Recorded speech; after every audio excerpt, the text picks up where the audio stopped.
Full time at Vicarage Road. Watford 3, Aston Villa 2.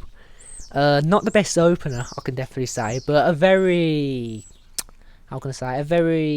eye-opening game for Villa. In terms of players that we brought in, what they're actually like. Yeah, what do you want to say? Honestly, from the first 10 minutes, what did you think?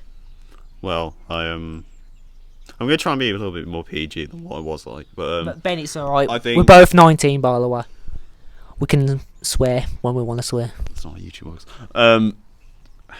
If we take away that last 20 minutes, I think that's potentially one of the worst matches of football I've ever seen Aston Villa play. That was absolutely awful.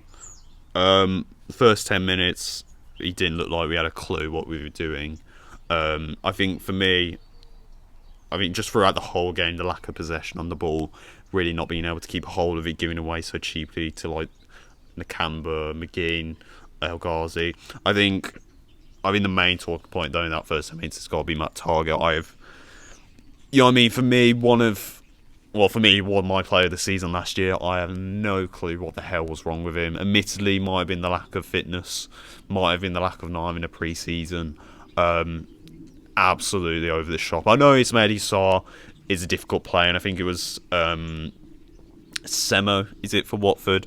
And I think Ashley Young could have probably helped out by coming back and trying to give him a bit of cover, because he's at the point where he's trying to deal with 2-on-1. But I think it is hard to mark Ismail Sarr. But defensively, he just looked absolutely woeful.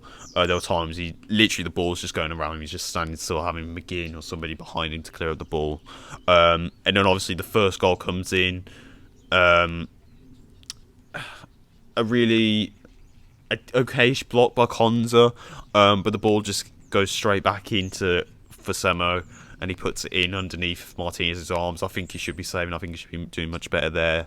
And an absolutely terrible start there. And you're thinking, right, Villa will be able to kick on now. We're going to be able to get it back. But it was literally the same until that last 20 minutes of the game. Lose the possession, absolutely playing with no confidence. Nothing really of a threat going forward.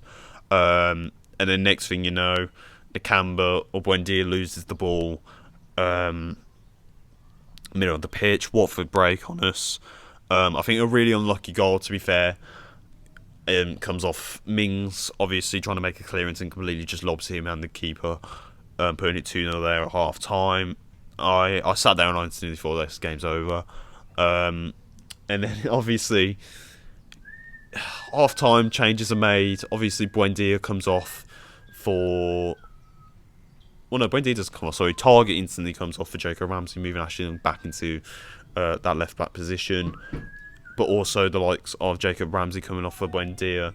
And then... I can't think of his name. Who's the last one that came on? Leon Bailey. Leon Bailey for El Ghazi, but we'll get onto that. So yeah, you're making the changes there. And I think at first, Jacob Ramsey giving the ball away a lot, not really looking like the same player I saw him at Walsall. But it did feel a bit more stability in the game, and then all of a sudden, yet again, lost possession, Villa break, and it's a very good goal from Hernandez, who's just come on, and makes it 3-0 there. Absolute shambles. Didn't look like we had a clue what we were doing. No attacking threat. The midfield is completely wrong at times. Nakamba's going more forward than McGinn, but it's somehow yet offering more forward than he is defensively, and McGinn's offering more defensively than he's going forward. It didn't work there too midfield. Not only are we going to have to change that, but he's also got to go and buy out some more players. I know in his interview he said he wasn't going to buy any more. It's a complete lie. He's got to buy more after that game. I just have to say, like, it was really... it was like watching that game. You could definitely tell we need that holding midfielder, and there's a few suggestions. Obviously, James Ward-Prowse comes to mind to every Villa fan's mind. 50 million at absolute most. I think we'll definitely get him, but I could see us getting him for 40 million. There's the likes of Anguissa from Fulham, who's been Czech Decorah as well. But I just wanted to talk about the positives, like, from each new player. So obviously Leon Bailey, Buendia, Ashley Young. I think that was it for like the new players. Obviously, Axel Tuanzebe was on the Danny bench. Danny Ings as well. So what do you think about all the new ones? Well, let's go through it then. Buendia, I thought for a debut, poor. Yeah. I think that towards his end, I think he started doing a little bit more, but I just think distribution-wise, absolutely dreadful. It's going absolutely nowhere. But when he has the ball at his feet, it seems like he's doing a little bit more there. I think today showed it. You can play against Walsall and Championship teams, being a number 10, still be able to succeed. But when you come and play teams like Watford in the Premier League, it's a different gravy. And ultimately, I think it's shown you today he's not a number 10, unfortunately. Danny Ings, I was saying this in when we were watching it. It's the same problem I had with Watkins and Wesley in the sense that when there is a lack of service to him, absolutely, there's nothing he can work with. He's anonymous on the pitch. Fair play to him at the end for not scoring the penalty. Yeah. At least he's off the mark and gives him something of value there.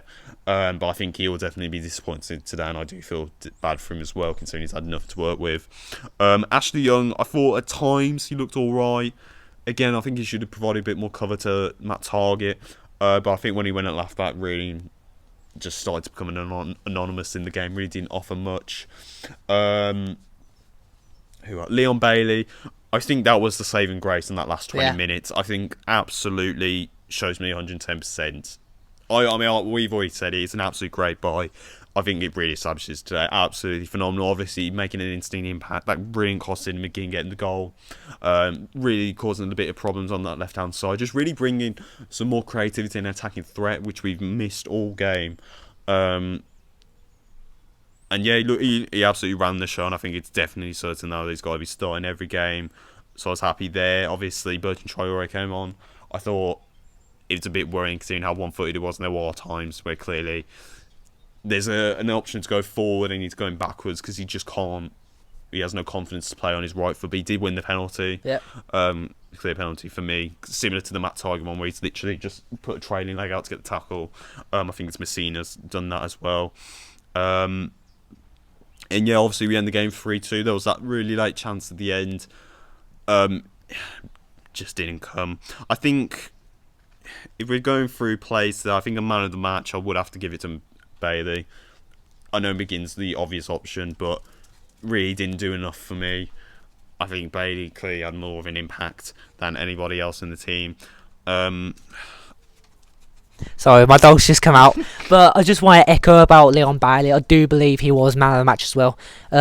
Coming on, I think he was a bit too late, to be honest. I think if he came on 10-15 minutes earlier. Came on at half time. I think, yeah. For me, because I was also saying, because obviously the rumours of El Ghazi potentially being sold, it's almost like he was playing for a move away. He was absolutely dreadful, offered nothing. And I know I said it on Twitter if you follow us. I wouldn't sell him because of the 10 goals last season, how much more of an impact he played there, but showing it today. And when he's not on, he's absolutely useless.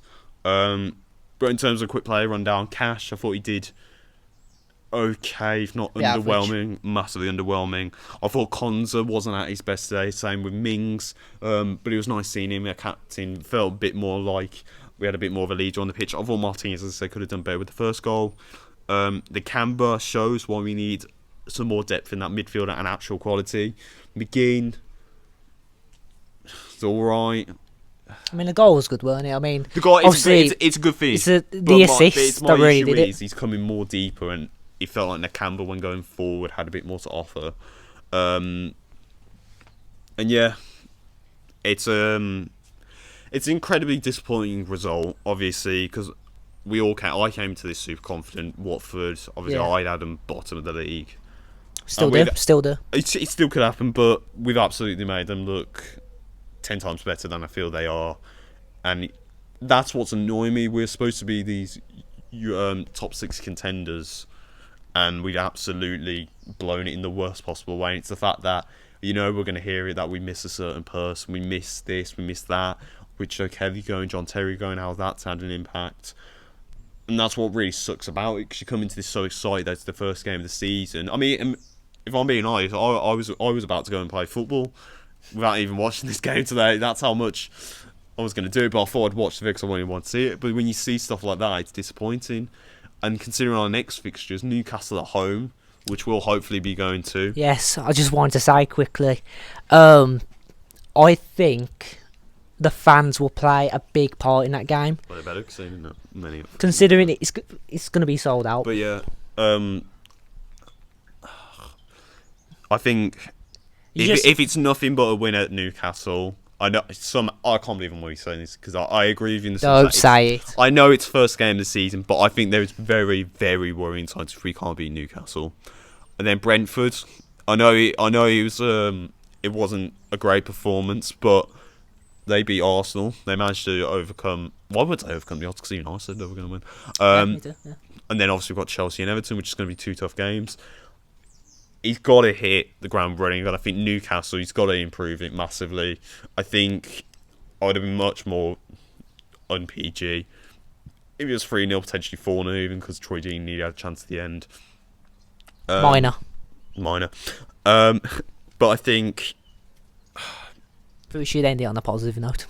Because I'm just saying. I know it's hard. I'm absolutely struggling because from a player and team's performance, I was absolutely shocking. I just don't get it. You go from beating Chelsea and Tottenham last season at the end to getting absolutely turned over by Watford. So, you know what I mean? Ings is off the mark. Bailey's already, for me, showing that price tag. Yeah. Well, we were saying, we like, obviously Buendia currently has the number 10, but he's got to play on. He's not number 10 after today. But I do believe, and you said as well, Bailey should be in that position. When Bailey came on, he just really wanted the ball. Getting the assist first game, I mean, that's just amazing in itself. If he could have scored as well, but I just really like that hunger he has. And he's not going to replace that one player we sold for 100 million. But I do see him being like one of our big players. I know it's only the first game, and I know we shouldn't. Yes, we should be depressed about it and all that. But it's the first game, and obviously we're still going to go for Europa League, Champions League, if you really want to say that.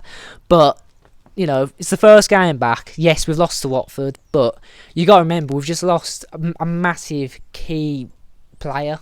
Yeah, I do want to do it. I do agree in that sense that.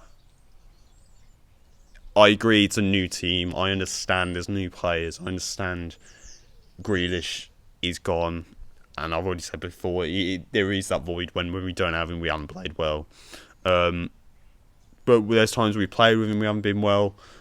And it's just as simple as when you come in with this much excitement, when you come in with this much potential, and you're playing a team like Watford who are newly promoted, I think simply put, you should be capitalising on this. We didn't today. But it shows two things. One, Newcastle's got to be a lot different, and I think it's got to show Dean that he's not finished in the market. He's got to buy. I don't mind a backup goalie because I don't really see him either injured, but it has happened with Wolves. Yeah. So I think that's not the worst case scenario. But I think midfield. I know people say one. I think we need two. I think we need a creative midfielder, someone naturally going to sit in the middle, because we're not going to have Louise or Nakamba. In a few months, and then we also need just a better defensive midfielder. But yeah, absolutely sucks.